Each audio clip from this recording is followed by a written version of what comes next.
Welcome, everybody, to another episode of the Checked In Podcast. Got Michael and Zach here with special guest Danny B. We're going to talk about all the different extraterrestrials, everything underwater civilizations. Let's get to it. TikTok, ancient pyramids and cities found underwater outside of Cuba. Check this out. Lost city found beneath Cuban waters. What they uncovered using their advanced sonar equipment was far more mysterious. When they used the sonar on the seabed, what they found was not sunken gold. They found incredible architectural monuments down there. What they saw on these side scan sonar readings were pyramid-like buildings, long roads, all kinds of clearly megalithic stone architecture. There were sphinxes down there, that there were bizarre inscriptions on the stones. She had submersible footage of a pyramid down there that has kind of a change in its slope angle as it goes halfway up, similar to the bent pyramid of Dashur in Egypt. Strangely, after they released their findings, the news outlets and networks went dark. What might they have stumbled upon? So yeah, that goes right back into the part one that we did, where Danny was talking about the Egyptian relics that were found in the Grand Canyon, and all of a sudden it was closed off. Nobody knew nothing about it. All of that. So Danny, what do you think about that? All right, so this is right up my alley. I love stuff like this. So this all ties back into my theory personally, and it ties into a lot of other ones too, is that it's Atlantis basically. And I'm not talking a single point of like origin for Atlantis. Like Atlantis and was almost worldwide at that point. So you have to think of a prehistory. It's almost like we were talking about in the first segment there is the ones who came before. So this is pre what we now know as human. They were us, but they weren't. They were a little bit different. And so these points and places that they're finding, they were colonies of actual Atlantis. They weren't the actual like, oh, there it is. There's the city. But then they find one a little bit over here and, oh, it's this one or it's that one. Right. And they've gone all the way up into Norway, all the way down into the middle of the Atlantic, trying to find Atlantis, into Africa, into the Mediterranean and the island of Crete, all the way over to Cuba and into like what Zach was saying earlier with the Bermuda Triangle and stuff like that. These were all just actual colonies of Atlantis. Same with Egypt itself. Egypt, as grand as we think that place is and what we know it in our history, was just an actual colony of Atlantis. And when Atlantis sunk beneath the sea, these colonies were left to like fend for themselves. And that's what we're finding right now is these underwater cities. They're not technically like, they weren't underwater at the time and people were living with like scuba suits or had gills or whatever. Like these were places that were above water. And that's why modern archaeology like isn't finding it. And that's what they're saying is like, well, where is this ancient civilization? Like, where is it then? If you say it's there, where is it? Why aren't we finding it on land? That's the problem. You're looking on land. That land wouldn't have been used by those people. Us as modern civilization and people now, where are our cities built? They're built on waterways, on rivers, on coastal lines. That's where all the biggest cities are built. Right. Very rarely are cities built in the middle of nowhere that actually thrive. Right. And that would have been the case thousands and thousands, if not hundreds of thousands of years ago as well. So these places we're finding were actually above water at the time. And that's why we're finding them all now, is that these were the actual cities and the actual colonies of this Atlantis. But how are they underwater now? Well, this all ties back into what we call, or not we, I shouldn't say that. I'm nowhere near the level of these people that I get this stuff from, but geologists and stuff, they call it the Younger Driest period. And it was a period that happened around 11,500 years ago, where a comet smashed into the glaciers right above Canada in the Arctic. Mm-hmm. And that was when the Ice Age was happening on Earth. Okay. So what we now like remember, like the Great Lakes, for instance, where we live, we learned as kids growing up that the glaciers slowly receded over time, right? And that's what carved out the Great Lakes, the Finger Lakes, things like that, and all the lakes in Minnesota and all the way up through into Canada.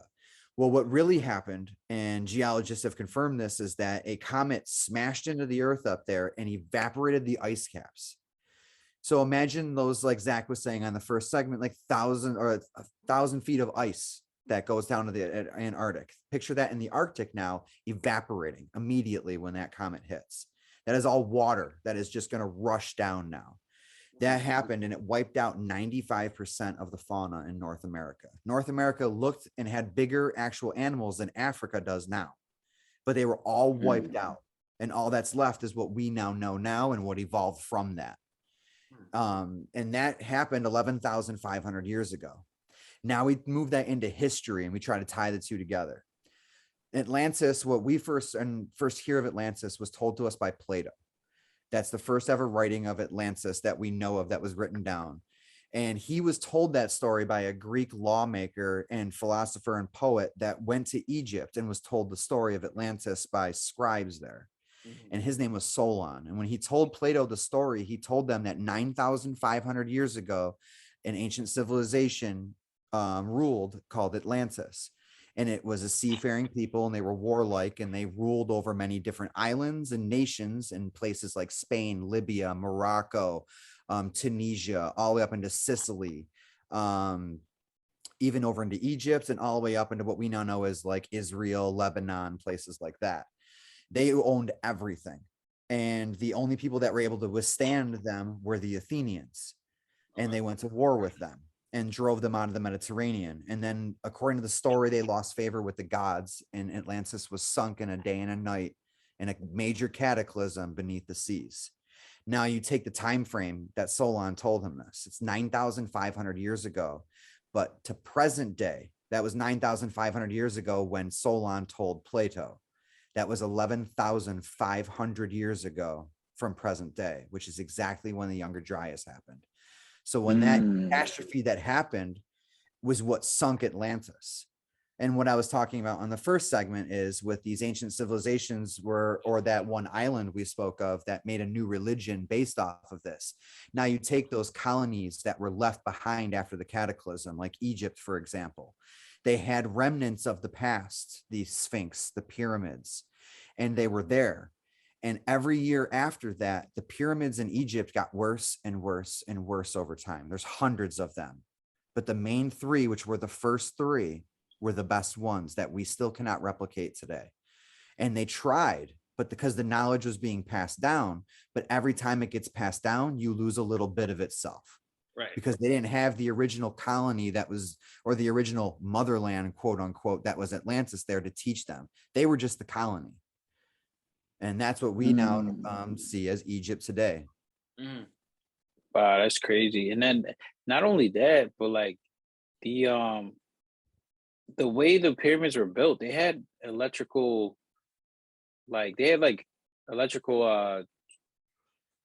whatever you want to call it, construction in there, whatever it is. But yeah, they found like there's like power tanks and all that stuff throughout the pyramid. There's ways that they were getting light throughout the pyramid and using carbon, carbon, whatever else makes electricity or whatever. Exactly. Yeah, so like imagine that of the Great Pyramid at all, which means Yeah. if they were using torches, there'd be soot, and there's none. Yeah. So like imagine that being throughout the whole world. Like the whole world's lit up with electricity. And then the aliens are telling us, hey, your technology is gonna ruin the earth again. And like, you guys are in danger. Yeah. But maybe that's just like what's supposed to happen. And then like you were saying 3,000 years ago, there's people now that are speculating about 30 years from now, from today's time, that there's going to be another grand event where the earth is just going to do its justice and like, reclaim itself as the earth because there's too much crap going on. Yeah, I mean, like how it said, like a lot of people say the earth has this natural way of like cleaning or cleansing itself because of the, environment or whatever, being like, polluted or whatever. So it's just like people are speculating 30 years from now, there's going to be another great storm or whatever. And then, like you were saying, after the ice age, there was also, I think, like 500 years of like the whole earth was covered in like black, like a storm or something like that. Absolutely. That was from the Younger Dryas. It was hundreds and hundreds and hundreds of years of just picture like lightning bolts hitting down everywhere outside. It would have looked like fires coming out from the cracks of the earth. Like the whole earth was literally just transforming itself, like you said, reforming itself, reclaiming what was once itself. Rebirthing. How does Atlantis tie in with, because I know you guys were talking about Lemuria, I think is the name. Like how does Lemuria and Atlantis and those underwater, how did they like tie into each other? So, like I said, Atlantis was almost worldwide. And according to other legends, like you were talking, I think Zach mentioned earlier with the Mu Zealand or whatever, MU Zealand. Oh yeah, the continent of Mu. Yeah. Yeah, Mu. Yes. There were three back then. According to some people, that there was Atlantis, Lemuria, and Mu. And Lemuria was from India, I believe, all the way down to Madagascar. And that's where we get like the animal, the lemur, from. And the lemur is in like two places right now, and it's in India and it's in Madagascar, and they don't know how it's in Madagascar and not in Africa, considering Madagascar is closer to Africa. If they were to swim, or how they got there by landmass, you would think by logic it would be that, but it's not, and they don't know why. And this continent of Lemuria would literally solve that equation for you. That one was a big landmass. Lemuria was between Madagascar and India? India, yes. So picture India as a peninsula coming down, and then from that peninsula, it keeps going all the way to Madagascar. And the lemur is only found in Madagascar and India? I believe so, yes. Damn. Yeah, that's crazy. That science you were talking about. Same way like the little land bridge between like Alaska and Russia, like that's underwater now. Yeah. Exactly. And it all ties. There was a man named Edgar Casey who was a clairvoyant from America, who would go under deep hypnotic trance, and he would recite things. And he talked a lot about Atlantis. And he was also like the father of holistic medicine, stuff like that, like through these, like being a clairvoyant in that region anyway. And when he spoke of Atlantis and all of these places, he talks about the birthplaces of the races. And there were 5 races put on Earth at the time, and they were put down at different areas. And they were Atlantis, and they were the red-skinned people were from Atlantis. The black-skinned people were from Africa. And in Tibet were the yellow-skinned people. The white-skinned people, I forget the name of that one, it eludes me. And then there was the brown-skinned people from Lemuria, and that's where they were seated. And that's where, like, that's why we differ. Like, we're all similar, but we're all very different in a little bit of a way. And that's where that it explains that. So while Atlantis was a major power at the time, they were a major power in just a region. So they owned like the Mediterranean and parts of North Africa, all the way into the Atlantic, over to parts of North America and the Caribbean and stuff like that, South America. Then you take like Lemuria, they would have been India all the way into parts of almost Africa. And then you have the whole continent of Africa itself, or Asia, where they were put into Tibet and stuff like that, or in like the Norway area and Sweden, where like the white person would have come from and everything. That was his sayings of it. Like, obviously science points to a very different thing with migration out of Africa or like through Mesopotamia and stuff like that. But that's just, that's probably how they migrated through that landmass. Like, it very well could have been. And to go back to the original, like on our first episode, how we were talking about mermaids, I know depicted in, I mean, from what I've seen, I haven't dove too deep into this, but from the depictions that I've seen of like Atlantean beings, they seem somewhat similar to human beings, but they seem very different. They're almost represented as god-like figures. Now, do you think that mermaids derive from that, or is that an entirely different thing altogether? Well, it all depends what story of Atlantis you're looking at, because it's been changed throughout the years and stuff. But then the Greeks kind of changed Atlantis just a little bit once they started glorifying the story from what it was originally told as, where like it's almost where like Marvel comes into play, where it's got like Poseidon aspects and stuff like that, and mermaids and stuff were daughters of Poseidon and everything. And so so I mean, you can attribute it that way as well too. Honestly, I think it's more just along the lines of, if mermaids are a real thing, they're just a creature like us that just inhabited the sea. And like Zach was saying earlier, like, we don't know anything about the sea. And if you're trying to hide out a place and you don't want to be seen, like, obviously they don't want to be seen by us, you know, or they already would have been. And same goes with aliens. If they wanted to be seen, they already would have been seen. Exactly. If our government wanted to or not, they would have no control whether or not an alien would decide to show itself. And same with a mermaid. Right, exactly. Show up in the middle of a cruise line. You know, who really wants to make itself known, you know, let's do it in front of 1,000 people instead of one. That's a great way to do it. Exactly. Yeah, where everybody has their cameras and Yep. I wonder if they know what like our technology is though, because there's like a bunch of like pirates ancient pirates, talking about or even the huge ships that came out of Africa. Every single, even in Japan, like every single civilization near water always talks about dragons, and they always talk about mermaids. Always, it's through and through, and like there's even some where like people can turn into mermaids from interacting with one, or like stuff like that, or people that get dragged away by a mermaid can turn into they end up staying a mermaid forever, and that's why they that's why they get pulled down, is because the mermaid takes them and makes them into another mermaid person or whatever. Yeah. So with the whole Atlantis and Lemuria thing, do you think that the people of Atlantis, Lemuria, tomato, Lemuria, whatever. Do you think that these people were humans though, or do you think that these people were more closely related to what we know now as extraterrestrials? Just by depiction alone, they look less human, more extraterrestrial. Do you think that's accurate, or do you think that's just how we've along the line depicted them? We've dramatized that, I think. According to Plato, they were half god, half mortal. So they were a God different being race. alien. More or less, like they had what was more or less known as a sixth sense that we don't have.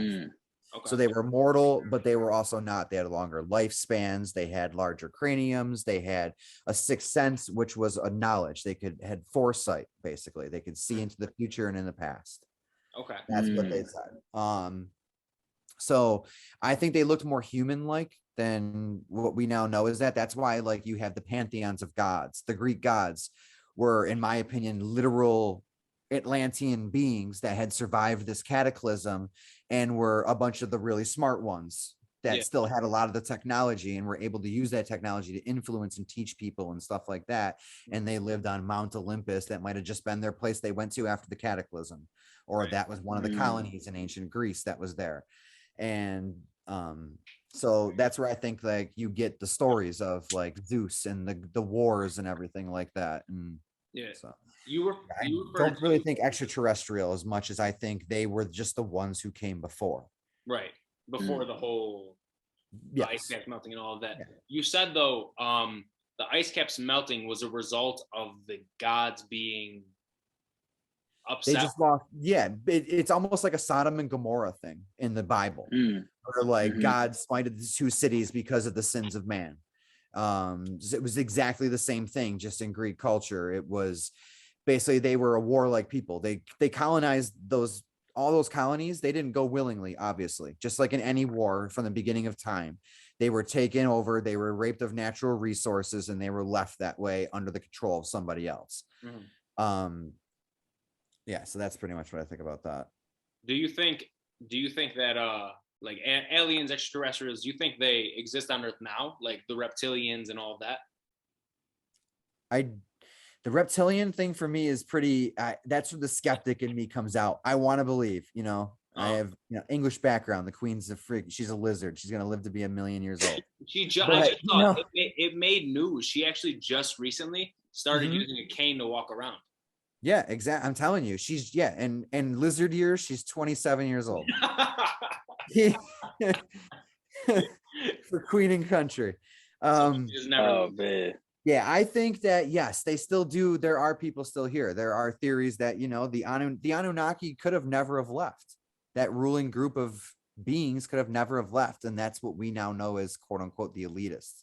Right. They could have seated themselves in certain positions across the world to still maintain control of their quote unquote slave race, like I was talking about before, that they created. Right. And they're just doing a phenomenal job hiding it. Yeah, and they do literal genetics. I mean, if you look at the medical field, the medical field symbol is literally the caduceus of Hermes. It's a DNA strand. Yeah. Oh. Yeah, and I think what's crazy about that is life. There's also theory that the aliens have genetically modified not only just humans, but almost everything that walks on the earth or flies in the sky, like plants. Yeah, even the plants. Yeah, wheat as we know it. Like I think it's called Kambul granola. It's like a certain thing that you can get in granola and stuff that comes from that area in Mesopotamia. It only grows in that area. And it was, and according to the Anunnaki and everything, they gave that to us. They literally, that's not for even like from our planet. That was just given to us. And it was filled with just the nutrients. Like literally you could live off of that one grain in water and live like a healthy life if you really wanted to. That's crazy. That's wild. Gift of the gods, basically. So going back to the last episode, I wanted to ask this, but I forgot to. You said that the Nazis or the Germans, whatever, were going from Germany to Argentina to Antarctica, correct? Correct. Now, do you think that, because I've seen online a few times that Hitler was trying to replicate the Aryan race. That's a race of alien, correct? Yes. Hitler was obsessed with the occult. In 1930 something, very early 30s, what we had a Roswell incident. They had that long before us, right before World War II, in the Black Forest in Germany. A reported UFO had crashed. And that's why, if you think about it, how did Germany, after already losing a world war and being sanctioned up the wazoo, turn their economy around and then be able to wage war on two fronts, if not three?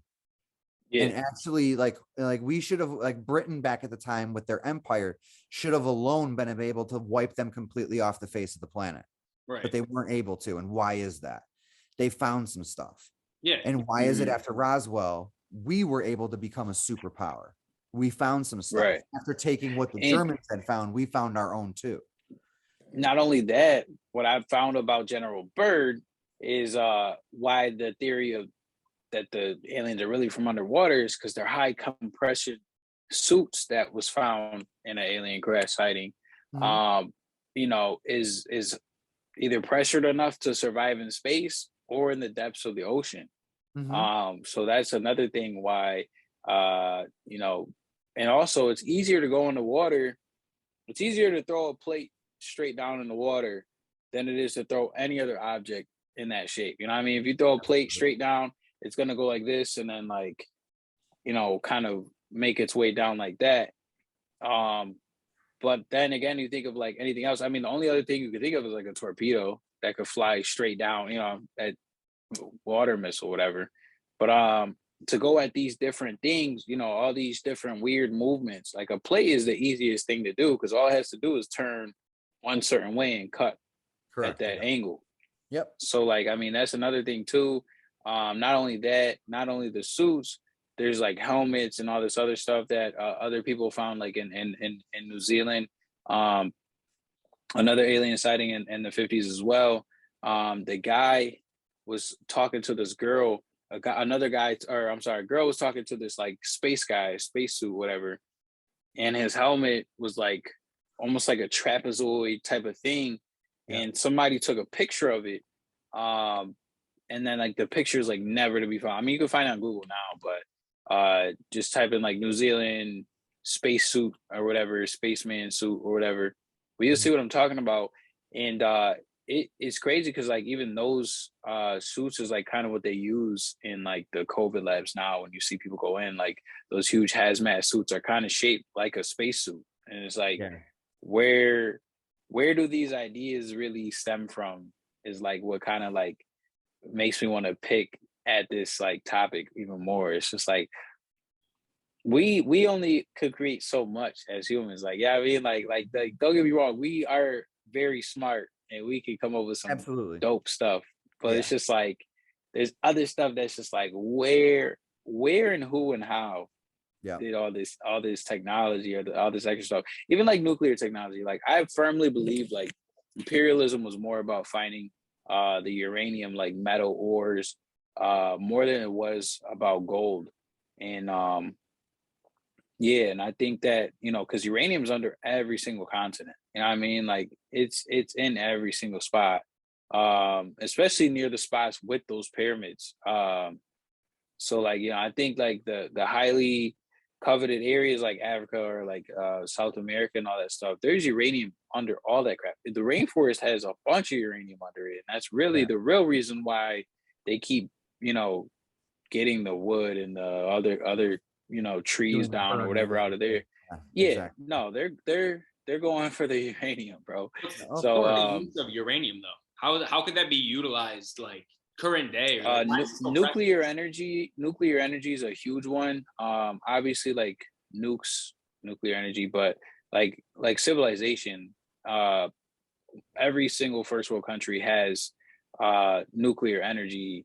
Your cell phone has nuclear energy in it, like all of that stuff.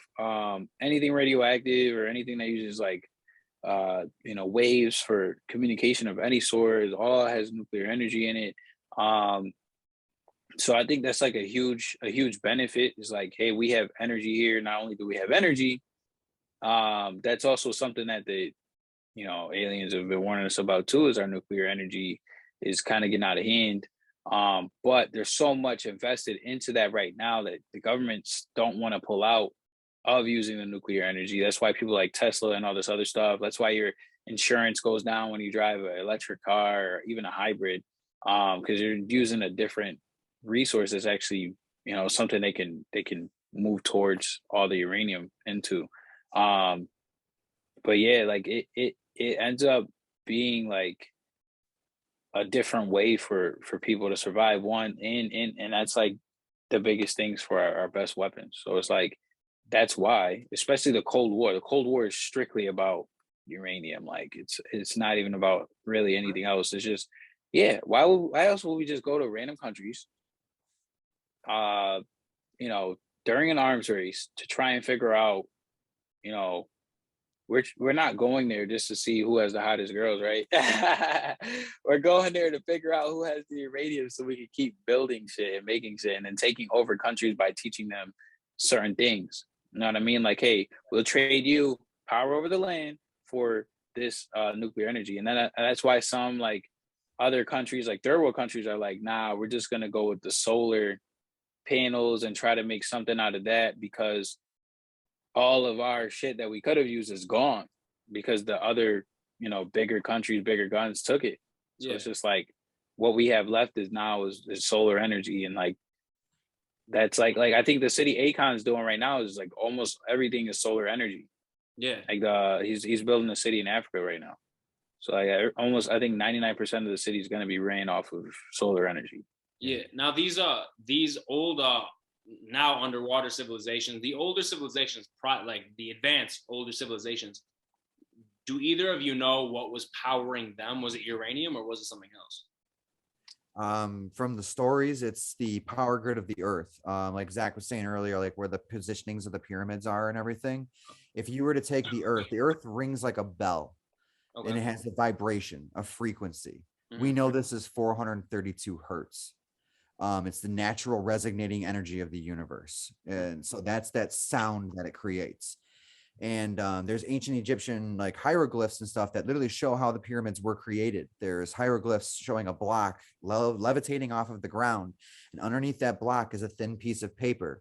And the two Egyptians, one in the front, one in the back, has their hand on the piece of paper. And they're not gripping it. They just have their hand underneath the piece of paper. Mm-hmm. And the other one on the backside is doing the same thing, but from behind his back. And they're just walking the block and pushing it.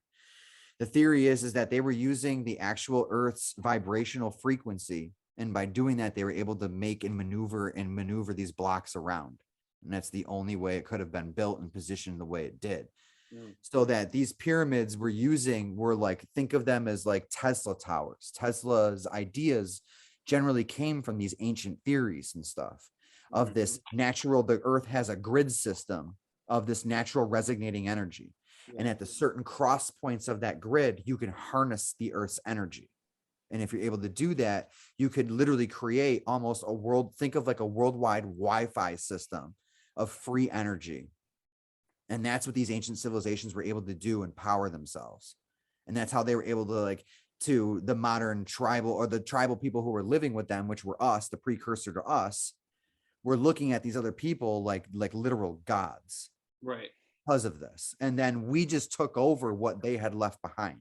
How have we not been able to utilize that same technology? Because we don't understand it. We don't understand that technology. So they were that far advanced that we still don't understand how they were doing that. And they were just using the energy of the earth, essentially. All over the world doing that. Yeah. We're a poison to this world. what we have become. We are the only species on this planet who modifies the earth in order to live. Everyone else can take the natural things of the earth and just use them as is to live without messing up the earth's ecosystem and everything like that. We literally, as a race, and I'm not just getting political with climate control here, in every aspect, humans change things. We have changed the scape and scope of the earth by just living and wanting to make things better and easier and more convenient for us.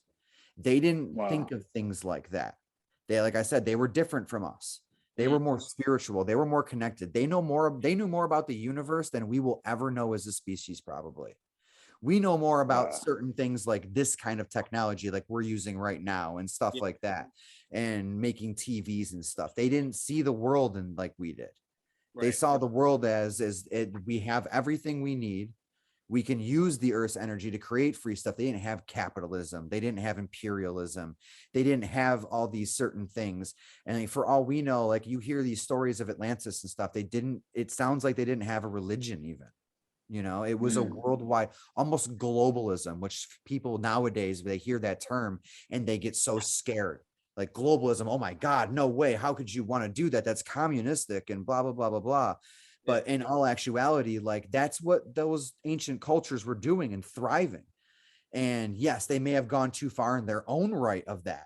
Or maybe they tried to harness too much of the earth's energy and they caused that cataclysm themselves. It could have been that. And we could do the same thing with, like Zach was saying, like our obsession with uranium and lithium and gold and stuff like that. We're going to tear ourselves apart in this world apart, trying to get things to power things that when we could literally be using the earth's energy and just using it in moderation, and all of us could be living in literal utopia. Do you think they're so scared of that because we look at people and we're so different? Like, look at the three of us on this podcast right now. We all come from like a different type of culture, every one of us. Yeah. You know what I mean? And then like that scares people to think like, oh my God, we can't all be the same because we're not the same. No, like technically, yes, we are all the same. We're all the same species of people. We just look a little different and celebrate things a little bit different. Yeah. But other than that, we're the same. Do you think that the amount of people on the earth has any effect on what you're saying, how there's that like global utopia that can be? Do you think that the amount of people on earth has any like can change that? Because like I feel like there's way too many people on earth right now. I feel like there's no way that there was this many people back in the Absolutely not. I would think that a culture like that with like a sixth sense, so to speak, if they did exist, would be smart enough to realize like I shouldn't be like myself, for example. You know, I got 3 kids.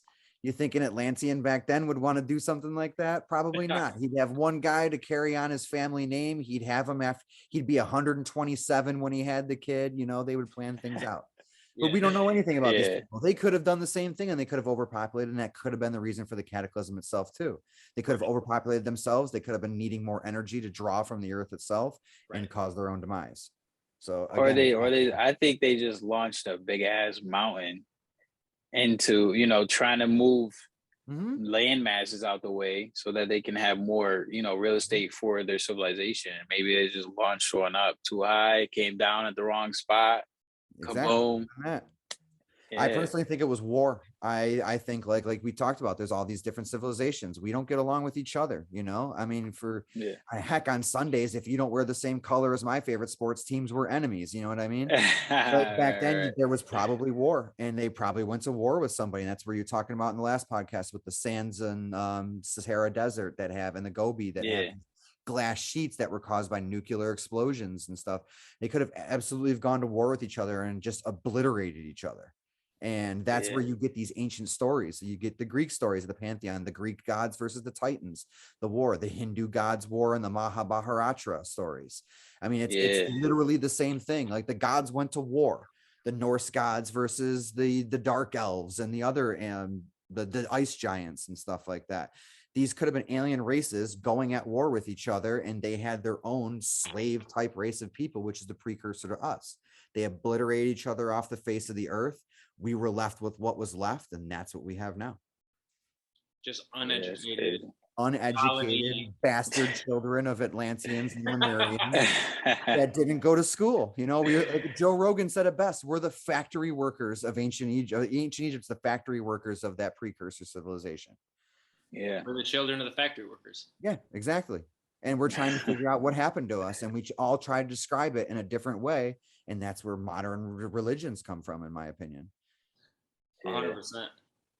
Yeah, that's bananas. All right, guys. I want to say thank you for being checked in. We always appreciate you guys' views. Definitely like, comment, subscribe. We want to hear back from you. We want to conversate with you. You know, hit the notification bell. You can follow us on TikTok and Instagram at the Checked In Podcast, as well as Twitch and Spotify, the Checked In Podcast. YouTube is just Checked In. And yeah,